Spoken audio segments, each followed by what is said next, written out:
right. So this thing I would like to talk to you about today is really a bit unbelievable. Unbelievable. Yes, because we have such tight security when we travel now. Mm-hmm. So you're almost not going to believe that this happened to me. Okay. Because it would never happen now. And I would also like to say that I'm throwing my intellect under the bus a little bit. Oh, now you got me. Okay. Here we go. So horrible. So in my consulting years, I traveled so many times. Mm-hmm. So many times. I got to the airport and I mean, Steve, I'm sorry. I'm still you don't even know what I'm going to say. And I'm like shocked myself. I'm flying to Canada. Uh-huh. And I forget my license at the airport. Okay. And I just begged the lady. I don't know where you're going with this. Can I go anyway? Yeah. And this is before 9/11. I mean, like we're talking way back. Mm-hmm. They let me through. Yeah. Without a license. So no ID. I just swear it's me. Are you like scared they're going to come get you? No, since you're sharing this? I think no. This is what no. But what we didn't think through was, would the person on the other end be as generous? If you could get back in another country. Yeah. Duh. I mean, I felt like that was like so stupid to not think through. So I get through. I fly from, I think, Texas. Yeah. I say, yes, I'm Sunday. And they're like, you sure? I fly to Canada. I do my gig. I go to the airport and they say, where's your ID? And I go, oh, I left my ID at home, but that's okay because the people, because confidently, of course I say this. Yeah. Because the people in Texas told me it's, it doesn't matter. It doesn't matter. They just let me get on the plane and they let it slide. He goes, it's not a big deal. Well, just because they said yes doesn't mean that we're going to say yes. And I was like, oh, I did that zoop thing we talked about with Cynthia. I was like, what? Yeah. Oh, why not? Because you're not a Canadian. Like we're talking like Canadian versus US and you don't even have a license. Yeah. I mean, I was like, whoa. So they pull me. I mean, they like pull me out of the line and they start questioning me. But here's the deal. Okay. So if we could interview my father, he would testify for this. So Sunday is amazing in her lanes and really not amazing in her other lanes. Okay. So take, for instance, geography. My dad hung a map on the wall constantly because none of us girls were good at geography. I never could remember where anything was, ever. My dad was brilliant and he was always like, it's here, it's here, it's here. So the other thing I was really bad at was history. So what do you think he did to me? He tried to grill me on U.S. history. Oh, no. Oh, my God, Steve. It couldn't have been the worst. And of course, you know my first date. I'm sensing a new greenhouse team activity. So I don't even remember all the questions, but one of them I'm going to tell you, and this is the throwing myself under the bus, but I answered so many U.S. history questions wrong and this guy, I have to say, Steve, jerk-a-roni. Yeah. Jerk. He was enjoying so much that I was an idiot. Yes. And he was like, you mean to tell me that you live in the United States? And he goes, immigrants who are trying to become citizens of the United States know the answers to these questions. And I was like, I'm so sorry. I never was really good at it. So I was like apologizing he made me, I was sweating. Yeah. But anyways, he asked me how many stars were, how many colonies there were. Do you know how many colonies there were? 13. I didn't. In your defense, though, you're from the great country of Texas. Yeah. Not the U.S. Totally different. Actually, I'm from New York. I was just living I was trying to give you the out there. I was mortified. No, we could ya. say, now I know ya. now, and I will say that it was like being interrogated. Yeah. And I couldn't even remember like what color something was. I'm with you. Thank you for defending me. When you get me around like trivia people or movie quote people, And since you can't get the first one, they throw more at you because they're like trying to it was going downhill. get to where you get one. And then I'm like, yeah, I'm not going to get any of these. Yeah. I'm not a fact memorizing person. And he was so intimidating. So obviously, I mean, I did get on the plane, but what did it was tears. He broke me down into like, this is what you always hate with like when we get pulled over sometimes. And I was in tears. I was like, all I can say is that I promise you that I just taught this. And I have 4 kids. I mean, I was just like, listen, I know there's 13 colonies and I know. just was like the most innocent. I swear he looked at me like, oh God, I don't even know what to do with her. Let's just let her through. We need to just sometimes I think back at that story and I can't even believe it happened to me. We need to scoot her on through. Right. It's not one that I always, I mean, I just told it on the podcast, but I'm mostly in awe of the fact that it even happened. Yeah. With like the security. Especially Canada back to America. On the way out, Texas is like, whatever, it's Canada. They're not going to get us in trouble. So I'm going to do a coaching shout out today, but it's actually about something that we're offering. I'm so excited about it. So usually what we offer is packages, like people sign up for like 3 months, 6-month packages. But right now what we're offering is one-time coaching topics. Like I'm struggling with difficult conversations. Boom. I want one conversation to help me unpack it and like move forward. Mm-hmm. And a lot of times, I don't know about you, but have you ever talked with a friend and that one conversation like unlocks, like you're like, there it is. Yeah. So we're really offering topic coaching. You can add on a few more if you feel like you need to, but really we're offering one coaching session on different topics. Yeah. Because people can get stuck on, well, I don't really know how to use coaching. I don't know what to bring to the table. I don't know how to do this well. And that keeps them from doing it. But this is nice because it's like, this is the topic you're stuck on. You don't have to come with anything. Yeah. We're going to solve it and you're going to walk away feeling better. The solution. Yeah. So what about oh my personality grape today? I think I thought about this one because it came up in a coaching session. It was really interesting. So you know how leaders, recognition is a part of being a leader. Yeah. Right. What I noticed in personality types is that some people gravitate toward recognition and some don't. I just wanted to call it out that that I think we assume as a leader that we have to give recognition and that it is easy for all. Yeah. On the flip side, I also wanted to call out that not everyone likes recognition in the same way. And I was just thinking about how complicated recognition can become around personalities. Yeah, can we do a shout out to just leaders? Your job is hard. Yeah, it's hard. Right. So, but one thing that was really interesting about this one leader was he was like, Sunday, it is so challenging for me that I procrastinate. So then I have like 6, 7, 8, 9, 10 recognitions to give. Yeah. Interesting. So of course what we did was we got to the root of what it is. And of course it's a little bit of perfectionism. I'm looking for the perfect words to say. I want the recognition to be the perfect experience. And you know how it is. Perfectionism causes procrastination. Yeah. A lot of that. Yeah. So we came up with some solutions, like some templates. You get it. So, and then we also came up with a rhythm on the calendar. Yeah. But I just thought, I'm so proud of him for just saying this small thing like, gosh, recognition's a part of my job that I'm struggling with. That's great. So let me add to that for business owners, small business owners, even solopreneurs, because I've been finding this recently too. We work with a lot of people in that space and they don't think of themselves as leaders because either it's a one-man show or, they have other collaborators and stuff, but they don't think of themselves as a leader. Which kind of blew my mind when I started realizing this lately. I'm like, no, you're definitely a leader. So they hear leadership topics like this and think it doesn't apply to them. No. Even if you're a solopreneur, I was talking to a graphic designer. It's just her and her business.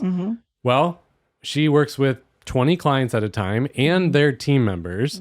She also has people she collaborates with, copywriters and photographers, and like, that's your team and you're leading that whole thing. And so I think we actually dismiss things like recognition then. With if your title isn't actually leader. I'm the leader. Right. Executive. Yeah. Like, whoa. So even helpful to think about in that space. Yeah, even just taking the time to maybe pause throughout the week one time and think, is there anyone I should recognize? Yeah. Doesn't come as natural to everyone is what I'm calling out. It's hard. Yeah.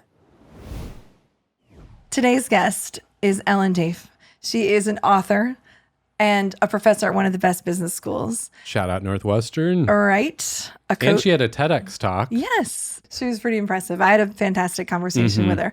The thing that really stood out to me about our talk today was that we both really love the topic of confidence and empowering people. But I love the way she just took this extra layer around what it is that I talk about confidence. But she was like, in order to move into confidence, it takes courage. Yeah. And she was like, confidence is like what did she say? It was like the action of courage. Confidence is the result. Yeah, it was the result. Yes. But courage is kind of the input. Yeah, I loved that. We had a great conversation around that today. I also appreciate how she shares not only from research and study, but her own experience. Me too. And her journey of career path, which she shares a little bit. She's also had a very nonlinear and interesting career path. And so she's kind of drawn from different experiences of coming into that confidence herself and leading lots of other people. What was your very first job? Well, I won't count babysitting. That's what a lot of people say, right? Yeah, I won't count that. I actually worked in a Catholic church rectory where on Saturdays, was paid under the table, basically, so no taxes then. Don't tell the IRS. And I recorded people's donations from the Sunday before. All right. Totally boring job. And I recorded what they donated, and they would want that later on for tax For their purposes. taxes. But it paid really well. It did. Yes. And you would see everyone around town and just, it's I like know bubbles how were much you popping over gave. their head. I know what you gave. No, that's interesting. That is, we have Yeah. usually there's a lot of like grocery stores. You know what I mean? That's a very interesting one. Thanks. It's interesting. And the other thing we love to ask people is very quick snippet of your career journey. And the reason we like to ask that is many of our listeners and people who come to us for coaching are, as you talked about, career pivots. You and I talked about that. There's just all different kinds of career pivots in our life. And they come to us usually because they're in one of those. So we just kind of wanted to hear a little bit about what was your career journey in a nutshell? Sure. So I started in sales in consumer packaged goods, moved into brand management in the same company, and I did that for decades. And then I moved across industries. So went from basically PepsiCo to Royal Caribbean, so marketing and travel, and then Whirlpool. I then was ready to move on from corporate America and ran a consulting firm where we focused on brand strategy. And I did that for 5 years as the owners were retiring and selling the company. And that's when I joined my first board. I joined 2 more boards after that and became a coach. And that's what I thought I wanted to do. And I heard about this women's leadership opportunity at Kellogg. And I joined Kellogg, where I went and got my MBA. So I've done that. I joined 7 years ago. And I teach a leadership class where I coach students and then run the programming for leadership as well for women. Wow. That's so interesting. That's what I'm doing. Yeah. So I have that portfolio career. Well, yeah, I love hearing about it. And that's what we've realized our listeners, the people we coach, they have that nonlinear career path and they feel weird or alone in that. And yet the more we talk to people, we find that's actually pretty common. Do you remember the moment you realized you said you were ready to move on from corporate America? What sparked that for you? Well, one, I had a challenging time in a real difficult economy where people started to not buy appliances during the banking and housing crisis. And so what I was doing in my last job was cutting a lot of media, unfortunately laying people off, and then my job was eliminated. And fortunately, I worked with a coach. And that through the coaching process, I did something that was really assessing who I am. I took every test there could be, who I was, and what was important to us at that stage of life. And I say us because I was married, I had 2 small children, And we, from that made a 10 list, a top 10 list of what's important to us. And Mhm. one of the things on it, the first thing was, I don't want to do stupid stuff anymore. I actually And wrote that down when you said that to me you know, because I thought it was just so yeah. like you said the real thing. I don't want to do stupid stuff I love anymore. it. Yeah. And because I almost like some of brand management earlier in my career. And oddly enough, when you go higher in it, I was aligning people and writing decks, and I sort of missed some of the things that I used to do. And I was just ready to learn some new things as well. So the coaching experience was so valuable for me.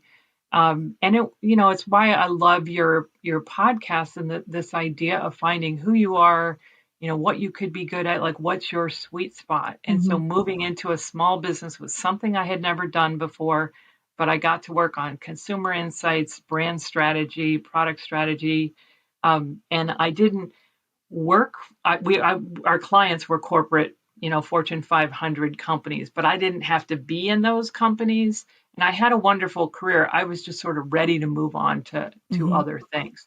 And prioritizing what matters at this stage of life was so impactful for me. Mhm. You and I had a discussion about stage of life. And I thought that Yeah. was really interesting where we talked about a little bit about how I mean you focused mostly on women, correct? Hmm. And how the comparison game can kill us. And Absolutely. that something that gets left out a little bit is the stage of life we're comparing, and yet our stages of life aren't even the same. Can you speak to a little of that? Yeah, absolutely. And I get the question a lot of, for someone, getting their MBA or undergrad, when should I have a baby? I And know. it's sort of like, how do I answer that? It depends. It depends. So I'm someone who had kids in my late 30s. That's really different than having kids in your early 20s. Or you might have, parents that you have caregiving issues. So we come to work as a whole person, and all the other things that are going on outside of it impact what matters to us, what we're up for. Are we up for an uphill battle on something, maybe where we're driving change, or really putting in hours that take us away from other things? And so figuring out where you are and what matters, I think, is really important. And in our Instagram world of curated views, on LinkedIn too, we compare ourselves and think, oh, other people are so much ahead, or they're doing the same things, but they look like they have it all Oh, together. I know. And so often we don't. Hmm. Everyone's kind of doing the best they can. They might show up on social media or in other ways. We don't really know what's going on with others. So we just got to run our own race. Hmm.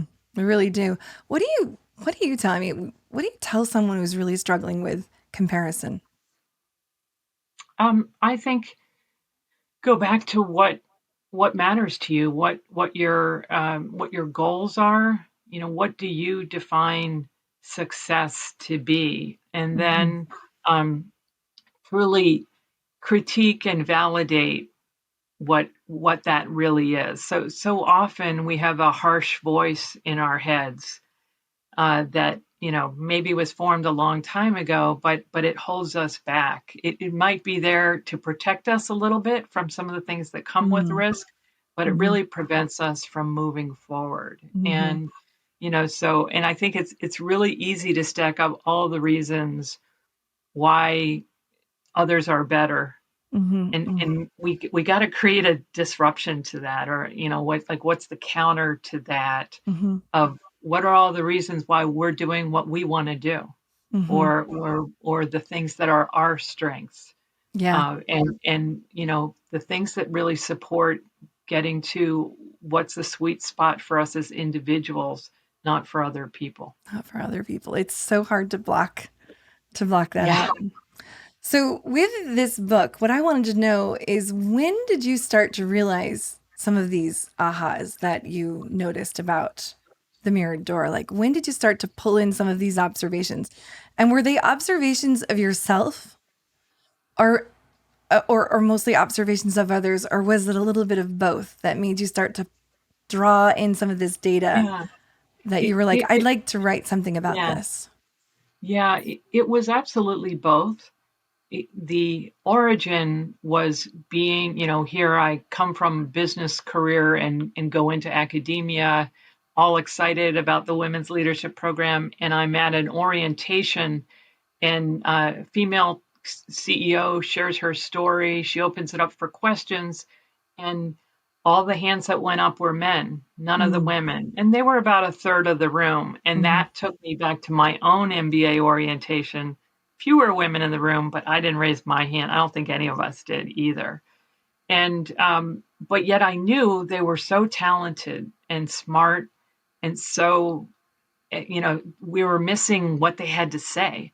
And I heard that was happening in the classroom. I saw some studies that was happening in other schools. Mm-hmm. And here, 70% of valedictorians are women, but it's like 6 or 7% of the CEOs are women, depending on the week. uh, Wow, big gap and there. and, Yeah. and so huge gaps. So something happens along the way, and I saw it in the research. Female scientists holding back their opinion even when they knew they were right, and I saw it in myself. To your question here, I had built this successful or seemingly successful career, and I would get in a boardroom. The industry was new to me, and I would hold back and Mm-hmm. observe and not speak up. And you know what? They hired me knowing that, or they elected me knowing that I didn't know the industry, but I could bring an outside perspective. So I saw it throughout careers. And I, that really led me into digging into where's that come from and what do we do about it? Mm-hmm. Was there something along the way, Ellen, in that curiosity that surprised you as you started digging into that question? I thought that's a great Mm. question. I It is. thought that it would be different by generations. Mm. I that's what so shocked me, I think, in the moment, that with more opportunity, just much more advancement and more women in the room, that it would be different. And that's kind of what led me into, wow, there's a gender thing at play Hmm. here too. Now, Mm-hmm. granted, Gen Z and millennial women, I think, have many more opportunities and go after things and speak up, and much more than I think my generation did. So there's advancement, but there's still at this core, oh, I need to be perfect, or I need to please others, or identify these 5 strategies that make us successful but hold us back too. So that was probably the biggest shock, I would say, Steve. Yeah, that's really interesting. Yeah, I would think that too. I know that there are 5 strategies that you cover in your book, right? Yeah, What are yeah. they very quickly? Can you just tell Yeah. us? Preparing to perfection is the first one. Eagerly pleasing, fitting the mold, Mm. working pedal to the metal, and performing patiently and waiting to be noticed. Oh, And, yeah. each one makes us successful, Yeah. but they also can hurt us individually or Mm-hmm. perceptually. And we got to pivot in ways that help us to counter some of the issues with them. Mm-hmm. Well, I had an office at a financial, at a Capital One actually, and I was a coach for many years there. And one of the things that stood out to me there was they're rated very much on their performance. So, but one of the things we coached them on that was that they needed to be equal in their performance, their brand, and their network. And why that always stood out to people, and then that's what equal. And what you're saying with that last, the fifth one that stands out to me is I had so many, especially women, come in who were like, I am the silent, amazing performer. I do it all. I do it all. I mean, I outperform everybody and overlooked for promotion every time. Overlooked, overlooked, Yeah. overlooked. And it was often because those 2 other pieces, no one knew of their work. So that's a whole thing to learn how to talk about. Mhm. And then to expand their network on like how to and so that one really gets people. I think that that's such a misconception for many people, is that they're the hardest working person in the room, that will be the thing that brings them the promotion. It's such a disappointment when people realize that that's not the only piece of the formula. Yeah, that's why I'm so taken with the success in academia. And then you get into the workplace and there's a lot of gray areas. And Yeah, so often women especially think self-promotion is so icky. I know. And I just think it's career planning. Yeah. And you know what? Your boss and the leadership, they want to know what you want, and you've got to Mhm. be more visible. Don't you love it? See, just how you reframed it. When you reframe that to women, does that help them? When you It reframe does. it that way? Yeah, it's collaborative career planning. Yeah. So, if you can see it that way, how might you act differently? Mm-hmm. Mm-hmm. One of the, What actions would you take? Excuse me. No, no worries at all. I was thinking about one of the biggest reframing things I do there too is when I am talking to people about how to talk about themselves, they also feel that very braggadocious thing. And Yeah. I always tell people, no, imagine that you're sitting across the table from someone and they just don't know who you are. And you're just saying, I'm just telling you who I am. I That's love it. I'm just that. saying this is who I am. And it's funny how that will also make people go, oh, yeah. They're not going to know unless I tell you who I am. And somehow we think that people are going to silently just know these things about us. Yeah, they're busy, so They they're not are. going to notice. You know. Everyone's so busy, they're not going to notice. Uh-oh. And I know from managing lots of people over the years, I would have so many men come in and ask me about promotions and Mm-hmm. raises, and good for them. Mm-hmm. But we got to learn how to do that too. Mm-hmm. I might be throwing you off here. I'd be curious because sometimes I can't think of things off the fly. So ignore me if. All right. But is there a piece of bad advice that you feel like a lot of women have been told? A piece of bad advice. Uh, I think it's kind of that, you know, I believe in some ways in dress the part, but I think that it leads to look perfect Oh, yeah. and look perfect and look like everyone else. Mm-hmm. And I think there's more opportunity um, to you want to fit the mold to some degree, but I think the molds have to expand or break. And so the more we can tap into our courage uh, to be who we are a bit more and to bring in our style. I wear red a lot because I was told not to years Right. ago, We've had a and I don't conversation. yeah, and I don't think that happens now. But there's other aspects of our identity that either we're told directly or we get Mm-hmm. signals that we need to hide. Mm-hmm. And if you're up for it Mm-hmm. and can tap into that's how we Mm-hmm. can change the workplace too. I used to, so I'm older now, so I don't wear heels as much just because my feet are killing me. Me But too. yeah, you too. But I used to wear heels all the time, and I'm about 6 foot tall, and I used to do it also because I was like, darn it, I still can, even though Yeah, I'm very tall. It just I didn't like that sometimes people would make me feel like I shouldn't just because yeah, I was tall, right? It was a little bit of that red thing there. And yeah. what do you think is a piece of advice that really motivates a lot of the women you work with? Um, I think that so often they are coming to me for confidence.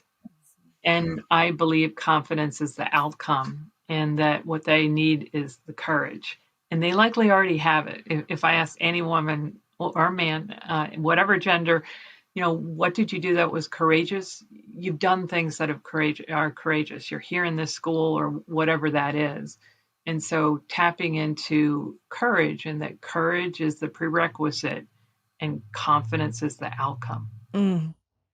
I love it, Steve. When I talked to her, because we both loved talking on confidence. Mm-hmm. I loved that you added that layer of courage. Yeah. That it does. It takes courage.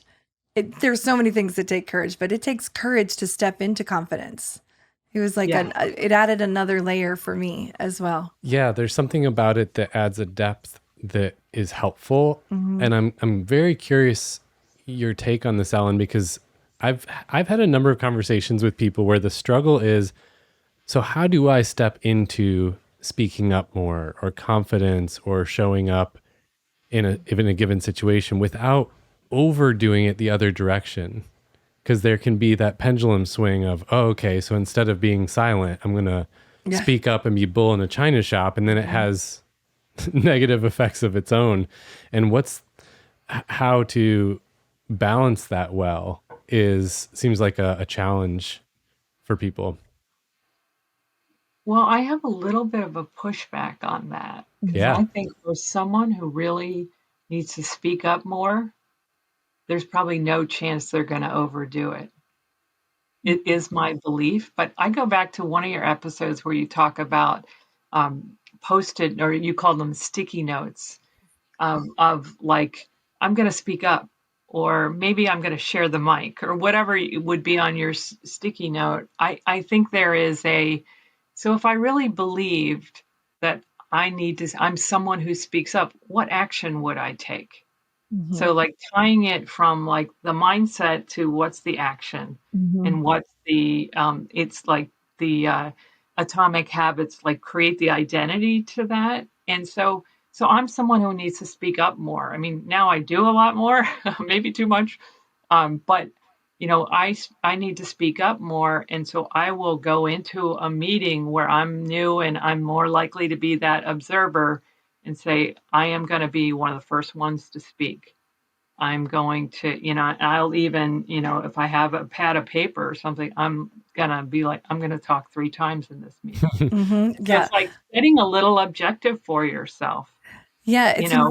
interesting when I was hearing also your question on that, Steve. I think that often what I hear people say is they're afraid that they're going to Yes. come across as that way. And it's like, in what you're saying, there's like no There's like way. no way. There's like no way that they're going to come across. But it's funny, in their mind, they think the smallest move is making them look so aggressive. Yeah. I do a lot of communications and physical skills coaching. I get that one on voice when I'll push people to like push their voices a little louder. I'll have these very quiet talkers and I'll push them and they'll go a little bit louder and they'll be like, I feel like I'm shouting. And I'll say to the Yeah. room, is she shouting? And they're like, no, Not even close. not even Yeah. close. But Yeah. in their mind, they're screaming, stop running across the street. Like that's what they're feeling. So what they're experiencing versus what's being perceived is a whole journey in and of itself. Absolutely. I mean, and I think it's also helpful if you can find an ally on your team or someone that goes to some of the same meetings to just do a little check-in. Like, was I speaking up too much? Because chances are it's no way. just like Yeah. just like in your experience, Santi. Yeah.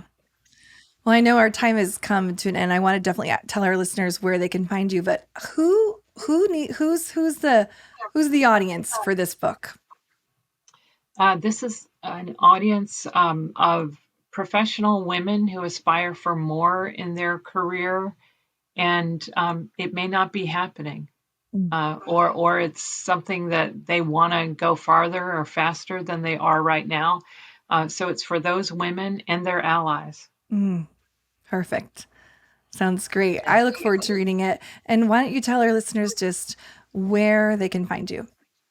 Sure. So I'm very active on LinkedIn, and I also have a website, Ellen Taaffe, and that's spelled TAAFFE.com/book to find out more about the book.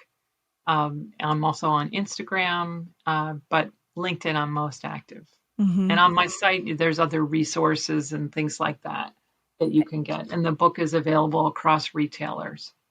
And we'll make sure that we have these things in our notes for our listeners to be able to find you as well. And you do speaking as well, right? Absolutely. That's Yeah, right. right now I'm doing a lot of fireside chats about the book, but then I do different kinds of training sessions too. So I'm doing a lot of company types of, whether it's women's groups or just different training across different companies. Thank you.